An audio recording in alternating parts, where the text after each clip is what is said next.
んにちは、サブちゃんです。サブちゃんです。今から、白猫テニスの新しいガチャが出たので引きたいと思います。私は白猫プロジェクトの中でも一番月見ちゃんが大好きなんですよ。俺的にはあまたが好き。月見ちゃんが欲しいので月見狙いでいきたいと思います。おお、あまたかっこいい。かっこいいね。かわいい。おお、かわいい。一緒に押す？お姉ちゃんがこれやったらつけたきついな。あ、いいよ。じゃあ一回まず私が11連引きます。お願い、本当にお願い、本当にお願い。初めて引くんだからね、11連。お願いします。お、10個出るんだよね。すげえ、めっちゃすげえ。あ、金いる。ねえ、怖い。この音いいよね。お願い。パン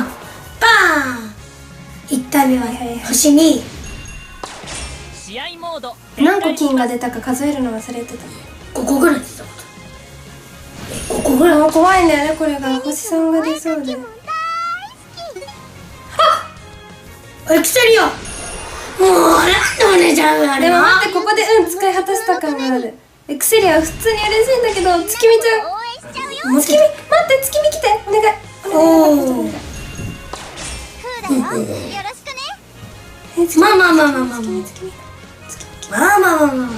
もう終わっちゃったんじゃない？金何体出たか数えてなかった。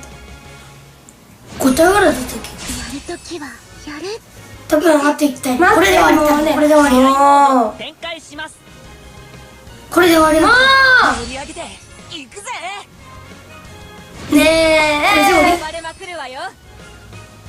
ねえ、こんなになったっけ？わかんない、なんか多いよね。あ、そっか、11連だからエクセリア1ついいな。でも嬉しい、本当に可愛いし強いからね、エクセリアね。凍らせるし。月見出なかったか。でも間違えても嬉しい、本当に1体出ただけでも嬉しい。俺がガチャを引いてやる。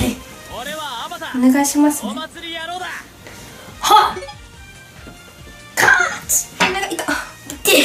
銀が出たの最悪だよ。金からの金。あ、ごめん。金に買ったりしたらいいのね。初めて見たし。